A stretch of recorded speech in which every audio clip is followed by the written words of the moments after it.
Vivi and Rebecca and Shirahoshi and Mancherry debuted on OPTC Global on the 23rd of April 2021. This was originally Japan's Christmas celebration that had eventually made its way onto the global side. All characters in this batch arrive in Christmas-themed attire to add some extra flavor to these new units. The characters that debuted in this batch include the free-to-play character, Hina, Dazzling Knight, and the other free-to-play character, Kobe, White Christmas Knight, and the rare recruit Leo, Warrior Watching Over the Party, and the other rare recruit, Neptune, Fully Prepared Santa Claus. One Sugo-Fest exclusive character aimed to provide blanket utility, being able to remove a ton of debuffs along with great slot changing effects and tremendous healing capabilities. Introducing Shirahoshi and Mancherry, Christmas tree decorated by two. The other Sugo-Fest exclusive character of the batch aimed to be the offensive threat of the batch, providing attack and slot boosting effects, whilst also treating natural slots as matching in the captain position.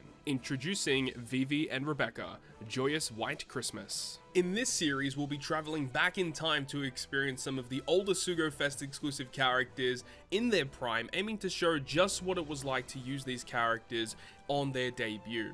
I hope you enjoy the video, and without further ado, let's enter the Legends of OPTC.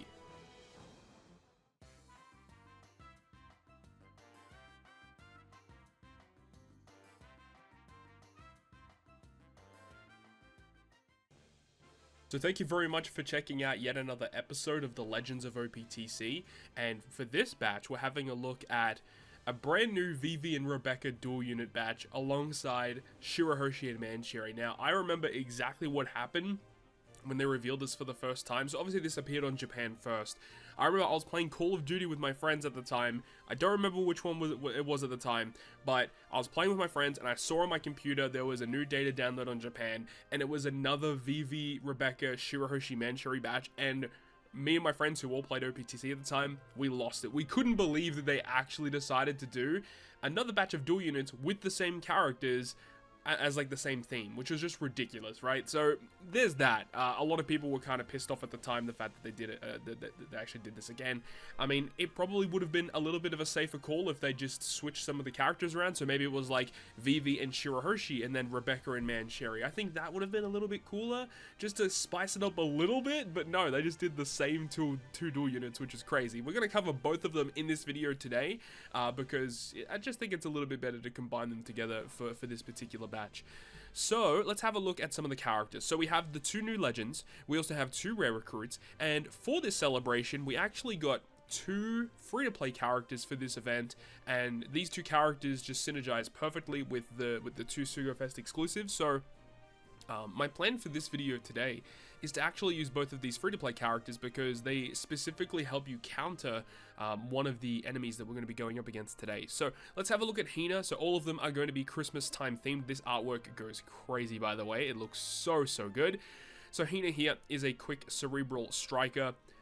The key things about this character: she does resist 2 turns of special reverse, she delays enemies, she gives an orb boost, she is an orb changer, and then if you have a certain amount of excess healing, she also gives cooldown reduction and a 2-turn orb lock. Otherwise it's just an orb lock and no cooldown. It's a pretty good character, honestly. Free-to-play wise is very good, and specifically using these characters together with the Sugo-Fest exclusive captains, getting this 5,000 excess healing is trivial. Like, you're getting this all the time. This is not a problem at all. So just a solid character with a solid special on release. Now you have Kobe. Again, more Christmas time themed. He is a Dex cerebral fighter, so the common theming here is that they're all cerebral. Kobe here, he can't be blown away, which I guess is kind of okay. His special recovers 5,000 HP, so if you have full HP, you use this special first, and then you use the Hina special, you can get everything activated. And then it also will reduce 3 turns of Bind and Despair, as well as a 1.75 times attack boost to all characters. All in all, pretty solid. Like, again, not like a busted unit or anything, but provides some value to your team. Then we have the two rare recruits. So we have Leo as our first one here. Again, more Christmas theming. He is a Dex Free Spirit Cerebral, and with him, he does resist his cooldown completely whenever it's reversed, and the special ability reduces increased defense by 5. He reduces 7 turns of chain lock, and then he says if you have 10,000 excess healing done when you launch the special, then it reduces the cooldown of your top row by 3 turns. Otherwise, it's only 1 turn of cooldown. So this is a kind of an odd special, and he didn't really see that much play, despite the utility being okay. The problem is like the cooldown reduction is just only for the top row. If this was 3 turns of cooldown to all characters, this character would have seen a ton of play. Unfortunately, it's just for the captains, so there aren't too many situations where this particular ability is that valuable. So a little unfortunate for Leo. He kind of gets shafted a lot in Treasure Cruise. He doesn't really have that many good units, and this unfortunately falls kind of into that category. And then the final rare recruit before we get to the legends, we have Neptune. So Neptune, really cool artwork with him. You got the little hoe here in the side. Pause. We got quick cerebral free spirit, and he also cannot be blown away. And his special ability also recovers HP, 5k for 3 turns, reduces rainbow shield by 5 turns, reduces chain reduction by 7 turns, and then you get a 1.75 color affinity for 3 turns for Striker, Cerebral, and Free Spirit. So yeah, this character is pretty solid as well. Obviously, there is no health requirement for all of his abilities to activate, which is a huge positive. This character was definitely the better of the 2 rare recruits. He actually saw a little bit more play outside of his dedicated batch. So yeah, Neptune's pretty solid. So with all of that out of the way, let's actually get to the Sugo-Fest exclusive and see how these characters synergize with the headliner characters. So first of which, we have Shirahoshi and Mancherry V2. Now, the thing is at face value, Vivian Rebecca seems more powerful, but what would happen is that after the initial release, Vivian Rebecca basically got power crept, but the utility from Shirahoshi and Mancherry maintained its value, and this character definitely ended up being the better of the 2 in the long run. Also, by the way, Vivian Rebecca does have a 6+, Shirahoshi and Mancherry doesn't have a super evolution yet, so this character could potentially get even better in the future.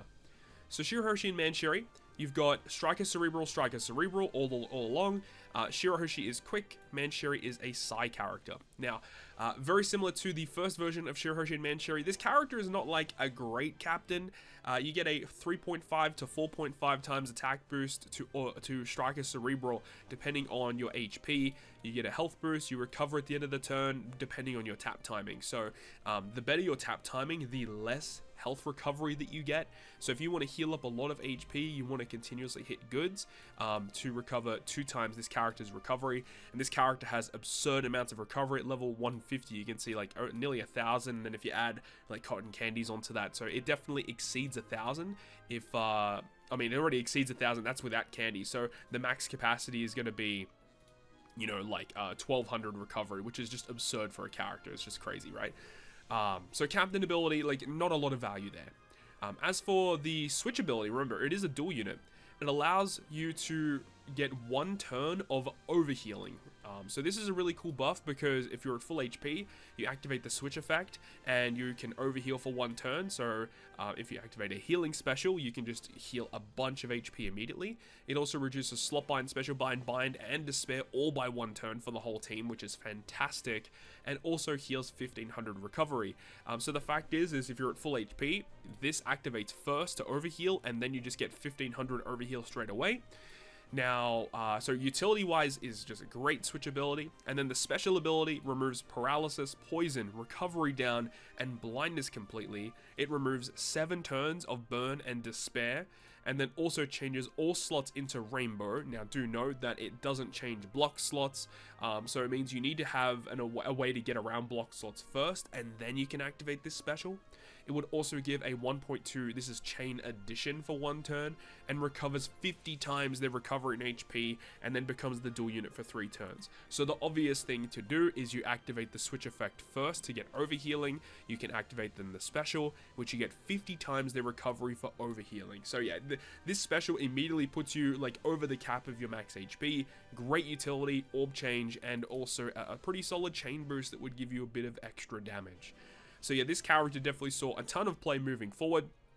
Obviously not the exact same as the V1 Shirahoshi and Mancherry in a lot of ways, but also does share the fact that, you know, you've got a lot of healing, you've got some utility going on, but this also has the ability to potentially give you a little bit of extra damage with that really neat chain boost. So that's Shirahoshi and Mancherry V2, a pretty cool character on release, that's for sure.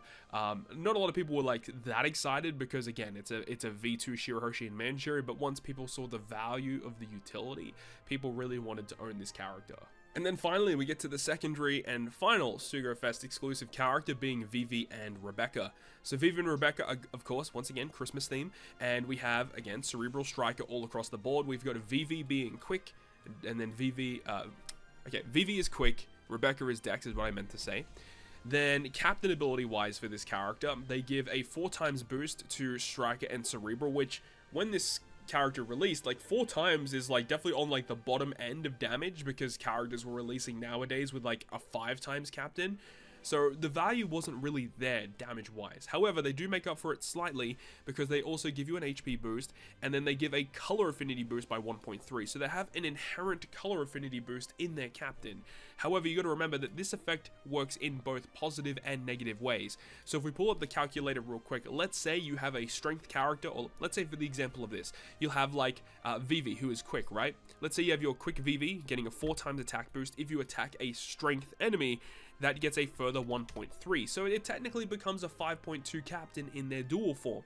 But what it does also mean is that if you attack with type disadvantage, you do have to divide it by 1.3, so it goes down to a 3x captain if you don't have type advantage against that character. So depending on the content you're going up against, this captain could be pretty good. It does also make all natural type slots beneficial to Striker and Cerebral, and then reduces the chances of recovery and tandem appearing, as well as really solid end of turn healing. So they really want you to get type slots, reducing the amount of recovery in tandem, and make all the other natural slots matching. It does make sense. And then you've got the switch effect here, which would remove Special Bind completely on themselves, recover 1500 HP, and then boost Chain Multiplier growth rate by 1.25 times.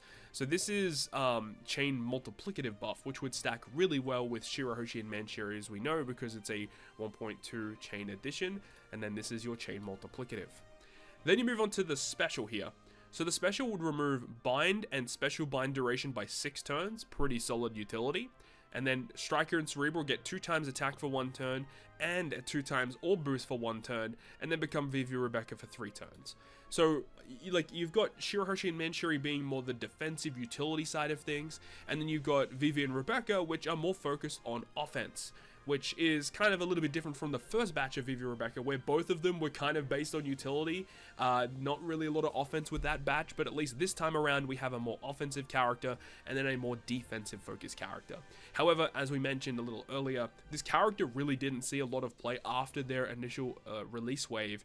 There just really wasn't a lot of value here because the 2x attack and 2x all boost, while it was good to get both of them in one special, the values weren't super high, and you could get a lot more damage by activating multiple other specials that would just give you more damage overall. The utility that they had, like, I'm not saying this character was bad by any stretch, but there were definitely some use cases for them, but for the most part, this character unfortunately didn't really see a ton of play, which is sad to see. But that is the breakdown of the whole new batch, so let's go ahead now and jump into some content utilizing these characters up against some enemies. So let's go ahead and build this team and get into Treasure Cruise. Alright, so now we are in-game with Vivi and Rebecca. Now, obviously, you can see here, the Vivi Rebecca that we are using as the captains is the 6+ version. Well, obviously, just because it's a little bit difficult to devolve the characters when the skulls aren't necessarily available. I guess I didn't actually check to see if the skulls are available, but I know this is a relatively recent 6+ that is actually difficult to get the skulls for. So, we're not going to unevolve this character, but do know that it's essentially the same abilities, just with slightly higher multipliers, but you guys will get the deal. The rest of the team, though, is pretty much as intended. I guess Shirahoshi and Mancherry being level 150 obviously isn't what you would expect to see when this character first came out, but let's go ahead and run the team. So the fact that you had access to these 2 free-to-play characters in Kobe and Hina made this particular arena that came out at the time for Vivi and Rebecca actually really like a lot easier to get through, because if you just used a Vivi Rebecca friend captain, you'd use Kobe and Hina on the bottom row, and then the other 3 characters on the squad can be replaced with whatever you want, so long as it synergizes with them being cerebral. You're pretty much good to go. So with this, we can activate the switch ability of Shirahoshi and Manchuri essentially every single turn to ensure that the healing that we get via the captains is going to be overhealing. So let's see how much overhealing we can get here. Technically, you can get even more overhealing if you activate the switch abilities of Vivi and Rebecca every single turn as well. And you do see that all the characters' cooldowns are essentially maxed because these characters are all considered the boosted units for this content, which definitely helps out a lot. So let's just keep using this switch effect. We're going to get a lot of overhealing. As I said, you know, if you use Vivi Rebecca's switch effect as well, that gives you an additional 3,000 healing per turn from their switch. So we can get like nearly 10,000 heal per turn. We're also using the hose ship, which gives us an additional 3,000. Like, we're healing for a lot every single turn, which is pretty sick. We definitely don't need to do that much stall. So let's just go ahead and move on now to stage 3. So stage 3, technically speaking, this is where you want to go ahead and use the Leo special. So Leo had the special where you remove chain lock, which is ideally what you would do here. But I wanted to use Vivi and Rebecca instead, so that's exactly what we're going to do. You know, who cares about that? One thing though is we do not want to kill in one turn because we want to make sure when we move into stage 4 that this nasty chain lock is not activated. So as long as we kill when that is on a 2-turn cooldown, we're going to be good to go. I think we will just activate the switch ability here and we'll just do a little bit of damage and hopefully kill the Usopp. And we can get her a little lower. We just don't want to kill. Take a little bit of damage there, which is okay. She's going to go ahead and switch our slots into unfavorable, which doesn't really matter.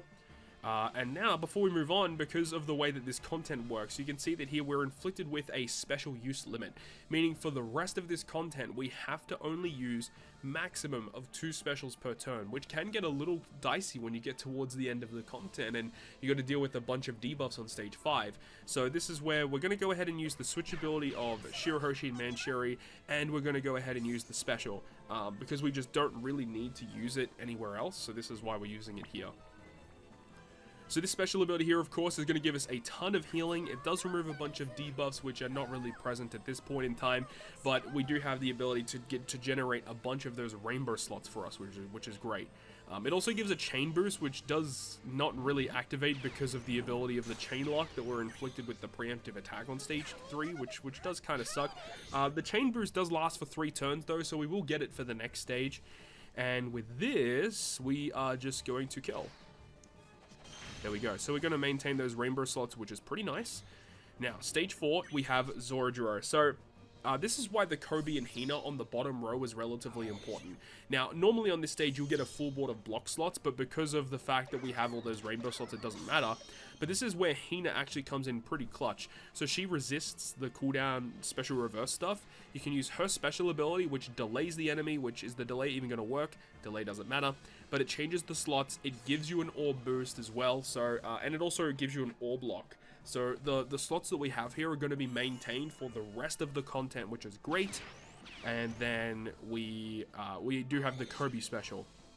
So Kobe removes 3 turns of Bind and Despair, and it also gives our characters a 1.75 times attack boost. So we're going to have the attack boost, the orb boost from Hina and Kobe. We also have the chain boost from Shirahoshi and Manchuri from the previous stage. And then we can just go ahead and use the switch abilities of Vivi and Rebecca as well, just to generate a chain multiplicative buff. So this is going to be more than enough damage to kill Zoroark without any issues here.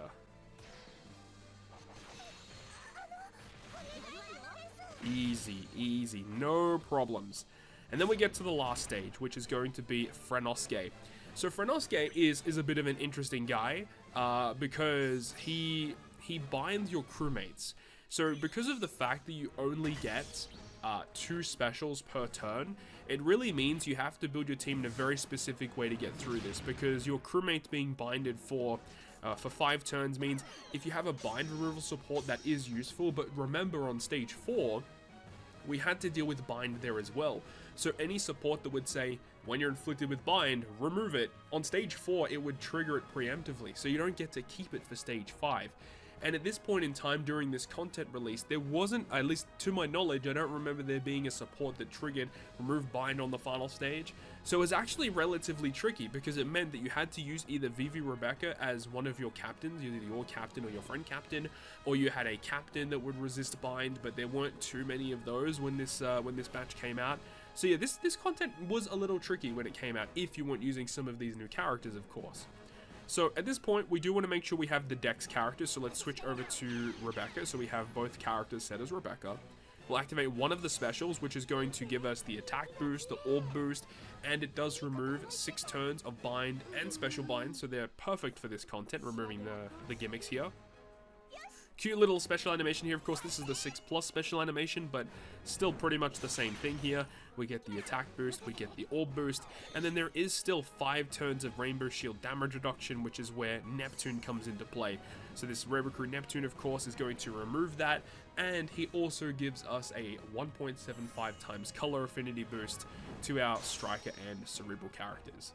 So with all of this, we're good to go. We've removed all the gimmicks, we've used all of our specials, and we have a pretty solid set of damaging based abilities here. So we should be having more than enough damage to kill Frankie here. Let's get it. Let's get it.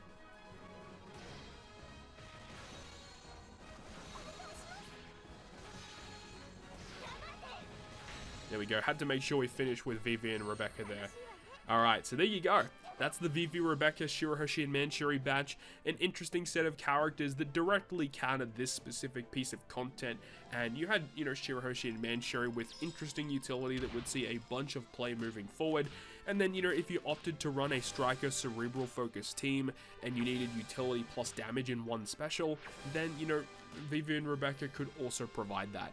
Once again, the fact that Shirahoshi and Manchuri doesn't have a 6+ yet does open it up for some interesting things in the future. So that's pretty much it that we have for this video here for these characters. Moving forward though into next week's episode though, it is going to actually follow on from this batch. So this was like the end of month batch for this like celebration campaign period. However, next week we're going to be covering the very first, I believe it was the very first Kizuna Clash Legend, Sanji and Pudding. So we're going to be covering that in next week's episode. So thank you very much for watching. I hope you guys enjoyed this one. If you did, make sure to go ahead and leave a like. And if you want to stay up to date with all the content I post, including more One Piece Treasure Cruise content, make sure to hit the subscribe button down below. On that, guys, I'll see you guys within the next video.